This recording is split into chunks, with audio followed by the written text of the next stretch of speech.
যখন ট্রেনটা আউসগ্রাম স্টেশনে এসে থামল, ঘড়িতে কাঁটা 4টের ঘর পেরিয়েছে। ট্রেন থেকে নেমে জয় বেরিয়ে এলো বাইরে। এরপর স্টেশন সংলগ্ন এলাকার যানজট পেছনে ফেলে সে পা রাখল গ্রামের মেঠো পথে। রাস্তার দুপাশের বাড়িগুলি সাদামাটা মাটির দেওয়াল ও ছাউনি দিয়ে সাজানো। অদূরে মাঠে খেলা করছে বাচ্চা ছেলের দল, আর পথের ধারে কয়েকটা কুকুর শান্তভাবে শুয়ে আছে। রাস্তার গা ঘেঁষে একে একে বেড়ে উঠেছে ছোট ছোট ফুল। তাদের রঙিন পাপড়ি হালকা বাতাসে নড়ছে।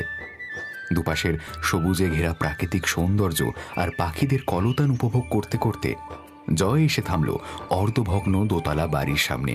তারপর বাড়ির ফটক অতিক্রম করে সদর দরজায় টোকা দিতেই দরজা খুলল একজন মধ্যবয়স্ক লোক। আপনাকে তো ঠিক চিনতে পারলাম না, কোত্থেকে আসছেন? আমি আসছি কলকাতা থেকে। আমার নাম জয়। জয় মানে তুমি অজয় দাদাবাবুর ছেলে? হ্যাঁ, আসলে আরে তুমি আগে বলবে তো তুমি অজয় দাদাবাবুর ছেলে জয়। তোমাকে প্রথমে চিনতেই পারিনি। এই সেই কোন ছোটবেলায় দেখেছি, আর বড় হয়ে মুখখানা একদম পাল্টে গেছে। বাবার অফিসে কাজের খুব চাপ, তাই বাবা আসতে পারল না। তাই কলেজের ছুটিতে আমি চলে এলাম ঠাম্মার সাথে দেখা করতে। তা বেশ করেছো, মা ঠাকুরন তো দিন রাত তোমার কথা কয়। হ্যাঁ আসো, ভেতরে আসো। জয় ভেতরে গিয়ে প্রথমে ঠাকুমার সঙ্গে দেখা করে কলকাতা থেকে ঠাকুমার জন্য আনা নতুন কিছু কাপড় চোপড়, ফল, মিষ্টি বিছানার পাশে রেখে জয় ওর ঠাকুমাকে প্রণাম করে আশীর্বাদ নিল। এতদিন পরে বুঝি আমার দাদু ভাইয়ের তার ঠাম্মার কথা মনে পড়লো? আসলে ঠাম্মা কলেজে পড়াশোনার প্রচন্ড চাপ, তাই কদিন আগে পরীক্ষা শেষ হলো, তাই তো তোমার কাছে চলে এলাম ছুটি কাটাতে। তা বেশ ভালোই করেছো দাদু ভাই। 2-1 দিন থেকে আবার চলে যাবে না তো? না না ঠাম্মা, এবার তুমি নিজের থেকে চলে যেতে না বললে আমি কিছুতেই যাব না। ততদিন তোমার কাছেই থাকবো। তা তোর বাবার কি একবারও এই বুড়ি মাটাকে দেখতে ইচ্ছে করে না রে? হ্যাঁ আসলে ঠাম্মা বাবার অফিসে খুব চাপ গো, তাই আসতে পারলো না। তারপর 2 মাস টাকা ফেরত যাওয়ায় বাবা খুব চিন্তা করছিল। জীবনের দোরগোড়ায় পৌঁছে টাকা পয়সা নিয়ে আর কি হবে? হ্যাঁ যাই হোক দাদু ভাই, অনেকটা পথ কষ্ট করে এসেছো, একটু জিরিয়ে নাও। এই ভরত, দাদু ভাইকে দোতলার ঘরটা দেখিয়ে দে, আর তাড়াতাড়ি জল খাবারের ব্যবস্থা কর। আগে মা ঠাকুরান। জয় ভরতের পেছন পেছন সিঁড়ি ভেঙে দোতলায় উঠে এলো। জয়কে ঘর দেখিয়ে সেখান থেকে চলে এলো। কিছুক্ষণ পর জল খাবার খেয়ে জয় নিজের ক্লান্ত দেহটা এলিয়ে দিল বিছানায়। সারাদিনের ক্লান্তিতে দু চোখে ঘুম এলো। যখন ঘুম ভাঙল তখন ঘড়িতে প্রায় 9:30। ঘুম থেকে উঠে পড়েছো? হ্যাঁ গো, একটু চোখ লেগে গিয়েছিল। অনেকটা রাত হয়ে গেল তো, তুমি বরং রাতের খাবারটা নিয়ে এসো। আজ ঠাম্মার সাথে বসে রাতে ডিনারটা করে নেব। তোমার ঠাম্মার বয়স হয়েছে, এখন কি আর এত রাত অবধি জেগে বসে থাকতে পারেন? উনি অনেকক্ষণ আগে খেয়ে শুয়ে পড়েছেন। আমি বরং তোমার খাবারটা নিয়ে আসি। কিছুক্ষণ পর ভরত একটা থালায় ফুলকো ফুলকো লুচি, সাদা আলুর তরকারি, নলেন গুড়ের রসগোল্লা আর পায়েস সাজিয়ে আনলো। জানো, ঠাম্মাকে কতবার আমাদের সাথে কলকাতায় যেতে বলেছি, কিন্তু কিছুতেই যেতে চায় না। বলে শহরে নাকি ঠাম্মার দম বন্ধ হয়ে আসে। আসলে এত বছরের স্মৃতি জড়িয়ে এই গ্রাম, এই বাড়ির সাথে তোমার ঠাম্মার মুখে শোনা এককালে তোমার ঠাম্মার নিজে হাতে সাজানো সংসার ছিল এই বাড়িতে। তোমার বাবার ছোটবেলা কেটেছে এই গ্রামেই। আমি শুধু একটা জিনিস ভাবছি, এত জায়গা থাকতে দাদু এই গ্রামে কেন বাড়ি করতে গেল? এই কথাটা খুব একটা মন্দ বলনি। এই গ্রামে কেউ আসতে চায় না, যদিও বা তার আরো একটা কারণ আছে। কারণ? কি সেই কারণ শুনে? নিশির ডাক শুনেছ? কি বললে? নিশির ডাক? সেটা আবার কি? মাঝরাতে অথবা শেষ রাতে বাইরে থেকে যদি কোনো মৃত মানুষের চেনা বা জানা ডাক ভেসে কোনো ঘুমন্ত মানুষকে জাগিয়ে তোলে। গ্রামাঞ্চলে সচরাচর বেশি ঘটে থাকে, আর এই ডাকে সাড়া দিলে যে কোনো ব্যক্তির মৃত্যু ঘটে। এরা নানান রকম সুরেলা কণ্ঠে ডাক দিয়ে থাকে। তোমার দাদুর মৃত্যুটা কোনো স্বাভাবিক মৃত্যু ছিল না। কোনো একদিন এক অশরীরী ডাকে সাড়া দেওয়ার ফলে তার জীবনে নেমে এসেছিল অকাল মৃত্যুর কালো ছায়া। পরের দিন সকালে তোমার দাদুর খণ্ড বিখণ্ড দেহটা পাওয়া যায় গ্রামের রেল ব্রিজে। কথাটা শুনে জয় নিজের শির দ্বারায় অনুভব করল এক হিম শীতল বাতাসের স্পর্শ। কি কি বলছো এসব? বাবা মা কেউ কোনোদিন তো আমায় কিছু বলেনি এসব, কিন্তু তুমি এত কিছু জানলে কি করে? এসব কিছুই তোমার ঠাম্মার মুখে শোনা। এই বাড়িটাকে ঘিরেও একখানা সাংঘাতিক ভৌতিক রহস্য রয়েছে। আমাদের বাড়ির সামনে যে পুকুর ঘাট রয়েছে তার মাটির তলায় আজও দুটো কঙ্কাল চাপা পড়ে রয়েছে। প্রতি রাতে এক বুক ফাটা আর্তনাদ যেন মাটি ফুঁড়ে বেরিয়ে আসতে চায় বাইরে। হ্যাঁ, এই বাড়িতে ভূত রয়েছে? What rubbish! এই বিজ্ঞানের যুগে কেউ ভূতে বিশ্বাস করে? আজকে আমার গল্প শোনার পর তুমিও বিশ্বাস করবে। ঘটনাটা আজ থেকে প্রায় 100 বছর আগে। তখন এই গ্রামে জমিদার ভানুপ্রতাপ সিংহের শাসন চলত। জমিদার ছিলেন তেজস্বী, তেমনি দাম্ভিক।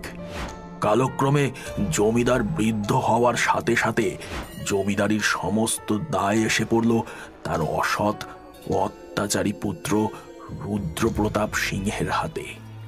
গ্রামের লোক তার ভয়ে তটস্থ হয়ে থাকত। আর এই গ্রামেই বাস করত এক দরিদ্র ব্রাহ্মণী আর তাদের একমাত্র কন্যা। একদিন, কি রে মা, এই সন্ধেবেলা কোথায় যাচ্ছিস? তুমি জানো না, আর জমিদার বাড়িতে তো গানের আসর বসেছে, তাই সেখানেই যাচ্ছি। আমার সাথে সুশীলাও যাবে তো সেখানে। কিন্তু রাত বিরেতে সেখানে যাওয়াটা কি ঠিক হবে? যেতে চাইছে যখন যেতে দাও। আমার মনটা কিন্তু বড্ড কুগাইছে। আগে নে, তুমি শুধু শুধু চিন্তা করছো, কিচ্ছু হবে না। আমি তাহলে আসি, তোমরা একদম চিন্তা করো না, আমি তাড়াতাড়ি চলে আসব। গরিবের ঘরে অতি রূপসী মেয়ে কোনো না কোনো সময় বিপদের সংকেত ঠিক ডেকে আনে, আর ঠিক সেটাই হলো তার ক্ষেত্রেও। জমিদারের কুদৃষ্টি পড়ল ওর ওপরে। তারপর কি হলো? দয়া করে আমার মেয়েটাকে ছেড়ে দিন জমিদার বাবু। আমি আপনার পায়ে ধরতে, ছেড়ে দিন আমার মেয়েটাকে। আরে, একটাই তো রাতের ব্যাপার। হ্যাঁ, আমি তোর মেয়েকে যে সুখ দেব তা কি কেউ দিতে পারবে? হ্যাঁ, তোর 14 গোষ্ঠীর ভাগ্য ভালো, সে আমার নজরে তোর মেয়ে পড়েছে। প্রাণের মায়া থাকলে সামনে থেকে সরে যা, মেলা প্যাচ প্যাচ করিস না। আমাদের প্রাণ থাকতে আমি আমাদের মেয়েকে কোথাও নিয়ে যেতে দেব না। জমিদার বাবু, ছেড়ে দিন তাহলে তো দেখছি তোদের প্রাণটাই আগে নিতে হবে। নিমেষের মধ্যে হাতে থাকা ধারালো ছুরি দিয়ে ব্রাহ্মণীর পেট এফোর ওফোর করে দিল রুদ্রপ্রতাপ। আনন্দ উল্লাস ও নেশাতে মত্ত রুদ্রপ্রতাপ মেয়েটিকে নিয়ে গেল নিজের প্রমোদশালায়। আমার ভাবতে অবাক লাগছে, জমিদার রুদ্রপ্রতাপ সিংহ দুটো জলজ্যান্ত মানুষকে সবার সামনে খুন করলো, তাদের একমাত্র মেয়েকে তুলে নিয়ে গেল, আর কেউ বাধা দিল না। কার এত বড় সাহস ছিল যে ওই জমিদারের মুখোমুখি হয়ে লড়াই করবে? আচ্ছা, তারপর কি হলো? ছেলের হাতে ব্রাহ্মণ দম্পতির খুনের খবর পৌঁছালো ভানুপ্রতাপের কানে। লোক লস্কর নিয়ে সাথে সাথে ছুটে এলেন ব্রাহ্মণের ভিটে। মাটিতে ধূলিসাৎ আর রক্তে রাঙানো দুটি দেহ দেখে চমকে উঠলেন তিনি। পুত্রের কলঙ্ক চাপা দেওয়ার জন্য সুকৌশলে ওই ব্রাহ্মণীর মৃতদেহ মাটি চাপা দিয়ে দিলেন। কিন্তু এ তো মহাপাপ। হিন্দু নিয়ম মতো তাদের ঠিক মতো সৎকার হলো না। আজও তারা ঘুরে বেড়ায় মুক্তির আশায়। আচ্ছা, আর তাদের মেয়ের কি হলো? তাকেও কি রুদ্রপ্রতাপ এইভাবে? অনেক রাত হয়েছে, আজকেই কি সব গল্প শুনে ফেলবে নাকি? আহা, বলো না তারপর কি হলো? বেচারা নিজের সর্বস্ব খুইয়ে উদ্ভ্রান্তের মতো জমিদার বাড়ি থেকে ছুটে এলো তার বাবা মাকে শেষবারের মতন দেখার জন্য। শেষ পর্যন্ত হতভাগী ওই বেল গাছে গলায় দড়ি দিয়ে আত্মহত্যা করলো। মানুষ কতটা নিষ্ঠুর হতে পারে! তিনটে তরতাজা প্রাণ কেড়ে নিয়ে সে কি পেল জানি না। যাই হোক, কথায় কথায় অনেকটা দেরি হয়ে গেল। ঠিক আছে, তুমি এত চিন্তা করো না। তুমি ঘুমিয়ে পড়ো। আর একটা কথা, কোনো দরকার হলে আমার নাম ধরে ডাকবে, আমি নিচেই আছি। রাত শেষ হতে তখনও বেশ অনেকটাই বাকি। ঘড়ির টিকটিক শব্দের সাথে অদূরে বন্য শেয়াল, গ্রামের রাত জাগা কুকুরের অনবরত গলা ফাটা বিবাদের জেরে জয়ের ঘুম ভেঙে গেল। আধো ঘুম ও আধো জাগরণে দৃশ্যটি দেখে রীতিমতন পিলে চমকে উঠল জয়ের। কোনো মতে নিজেকে সামলে সে বলল, কে কে তুমি? এত এত রাত্রে আমার ঘরে কি করছো? তুমি তুমি আমার কথার উত্তর দিচ্ছ না কেন? কে তুমি? আর এত রাত্রে আমার ঘরেই বা কি করছো? এবার মেয়েটি বিছানা থেকে উঠে দাঁড়িয়ে জয়ের দিকে ফিরে তাকালো, আর তার শান্ত দৃষ্টির দিকে তাকিয়ে জয় তার রূপে মুগ্ধ হয়ে গেল। তার দু চোখের তারায় ফুটে উঠল ভালোবাসার দৃষ্টি। আমি Malini. Wow, you look gorgeous. I haven't seen a beautiful girl like you in this whole life. মেয়েটি এবার একটু মাথা নিচু করে ম্লান হেসে শান্তভাবে বলল, আমি প্রতিদিনই এই বাড়িতে আসি। দিনের আলো কেন জানি না আমার সহ্য হয় না, তাই তো আমি রাতের বেলাতেই আসি। মেয়েটিকে দেখার তীব্র ইচ্ছে জানান দিল জয়ের মনে। তাই সে আমতা আমতা করে বলল, আলোটা একটু জ্বালিয়ে দাও, আমি যে তোমাকে দেখতে চাই। আমাকে বুঝে দেখতে ভালো লাগছে? তা বেশ, দেখো না, ভালো করে দেখো। তবে জানো, আমার না খুব জোরালো আলো সহ্য হয় না। তবে এই আবছায়া আলোর মধ্যে অন্ধকারটা আমার বেশ ভালো লাগে। তোমার গলায় ওটা কিসের দাগ? ওটা ওটা কিসের দাগ তোমার গলায়? ও, ওটা তো গলায় দড়ি দিয়েছিলাম, তারই দাগ। গলায় দড়ির দাগ এত সহজে কি মিলিয়ে যায়? জানো, আমিও না অনেক দিন বাঁচতে চেয়েছিলাম। ভেবেছিলাম আমার স্বামী হবে, সংসার হবে। বেঁচে থাকলে সেই স্বাদটাও হয়তো কোনোদিন পূরণ হতো, কিন্তু তার হলো কই। আমার শরীরটাকে খ্যাপা শিয়ালের মতো কুড়ে কুড়ে খেয়ে এক নিঃস্ব অসহায় সম্বলহীন জীবনযাপনের অন্ধকারে সে আমায় ছুঁড়ে ফেললো। হে অন্ধকার জীবনে বেঁচে থেকে লোকের লাঞ্ছনা, গঞ্জনা, অপমান সহ্য করার থেকে মৃত্যুর পথটাই শ্রেয় বলে মনে করেছিলাম। আমি শেষ করে দিলাম নিজেকে। আমি জানি তুমি কি ভাবছো। আমার যে এত বড় ক্ষতি করলো তার কোনো শাস্তি হয়েছে কিনা? হ্যাঁ হ্যাঁ, আমি তাই ভাবছি। যার জন্য আমার জীবনটাকে অকালে শেষ করে দিতে হয়েছে, যে আমার বাবা মাকে খুন করেছে, আর বংশে বাতি দেওয়ার কেউ নেই, সেই লম্পট পাপী খুনি জমিদারকে আমি নিজের হাতে মেরে আমার বদলা নিয়েছি। আজ থেকে 100 বছর আগে তুমি ছিলে রক্ত মাংসে গড়া জীবিতা সুন্দরী যুবতী। সেই তুমি আজ অনেক তৃষ্ণার্ত, আর দীর্ঘকালের জমে থাকা ক্ষোভ নিয়ে এখনো ঘুরে বেড়াচ্ছ। সেখান থেকে তো তোমার মুক্তির প্রয়োজন। বলো, বলো তুমি পারবে আমায় মুক্তি দিতে? বলো, বলো পারবে? এই সামান্য কাজটুকু করে আমায় এই জীবন থেকে মুক্তি দিয়ে একটা নতুন জীবন পেতে সাহায্য করবে? জানো, আমি কোনোদিন ভূত, আত্মা এসবে বিশ্বাস করতাম না। আজ আমার মনে তীব্র বাসনা তোমাকে ছোঁয়ার, কিন্তু আমি জানি তা অসম্ভব। আমি চাইলেও তোমাকে স্পর্শ করতে পারবো না।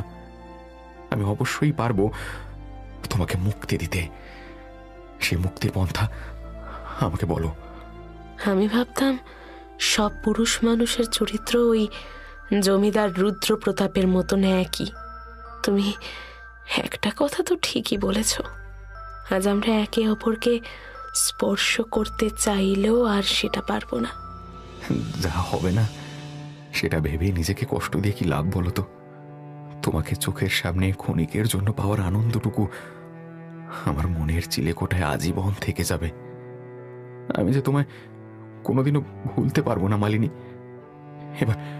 এবার বলো, কি সেই পন্থা? বাড়ির দক্ষিণ দিকের বাগানের শেষ মাথায় একটা বেল গাছ রয়েছে, যে গাছে আমি গলায় দড়ি দিয়েছিলাম। ওই গাছের সামনে গেলে দেখবে মাটি থেকে কিছুটা উপরে ডান দিকে একটা ডাল ঝুলে রয়েছে। ওই ডালেই যে আমি আমার শেষ নিঃশ্বাস ফেলেছিলাম। তুমি পারবে ওই ডালটা গাছ থেকে কেটে তাতে আগুন জ্বালিয়ে তাকে ছাই করে দিতে? আমার আমার আমার দৃঢ় বিশ্বাস, জানো, এই কাজটা করতে পারলেই আমি মুক্তি পাবো। আমি জানি আমাদের দেখা এ জন্মে না হোক, অন্য কোনো জন্মে ঠিকই হবে। সেই দিনটার প্রতীক্ষায় না হয় আমরা দুজনেই অপেক্ষা করব। মনে রাখবে তো আমায়? তোমার কথা শুনতে শুনতে কখন নিজের অজান্তেই কয়েক মুহূর্তের মধ্যে আমি তোমাকে ভালোবেসে ফেলেছি। আমি আজীবন তোমারই থাকবো, কথা দিলাম।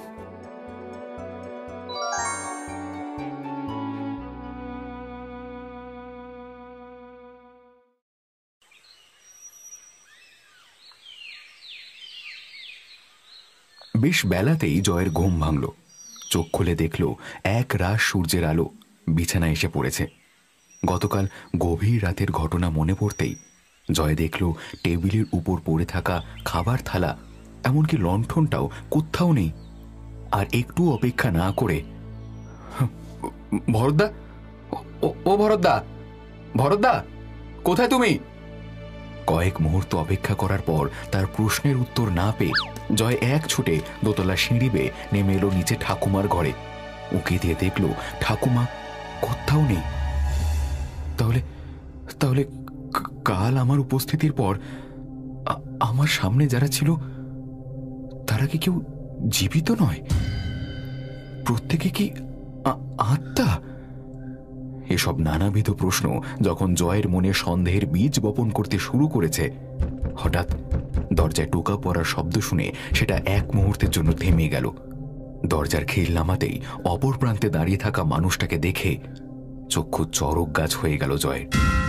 দরজার অপর প্রান্তে দাঁড়িয়ে তার ঠাকুমা সহ এক মধ্যবয়স্ক লোক। জয়কে ফ্যালফ্যাল করে তাকিয়ে থাকতে দেখে, ও মা, এ আমি কাকে দেখছি? এ তো খোকার ছেলে জয়। বুড়ো হলেও আমার চোখ তোকে ঠিক চিনে ফেলেছে দাদু ভাই।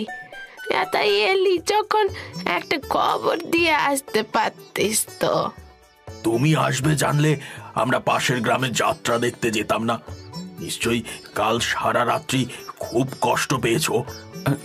না, আসলে জয় গতকালের সমস্ত ঘটনা খুলে বলে। আমিও প্রতি রাত্রেই এই বাড়িতে কারোর কান্না মেশানো আর্তনাদ শুনেছি। কোনোদিন সাহস হয়নি, তবে তুমি যখন বলছো আজ আমি তোমার সঙ্গে যাব। মালিনীর কথা মতো জয় বাগানের শেষ প্রান্তে বেলগাছের সামনে গিয়ে দেখল একটা ডাল মাটি থেকে খানিকটা উপরে ডান দিকে ঝুলে রয়েছে। জয় ডালটাকে কেটে তাতে আগুন ধরিয়ে দিল। হে ভগবান, মালিনীর আত্মা যেন শান্তি পায়। জয় লক্ষ্য করল বেলগাছটার চেহারায় একটা অদ্ভুত পরিবর্তন হয়েছে।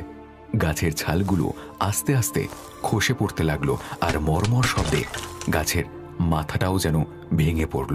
জয় আর কোনো দিন আউশগ্রামে গিয়েছিল কিনা জানা নেই, কিন্তু আমৃত্যু মালিনী থেকে গিয়েছিল জয়ের মনের চিলেকোঠায়।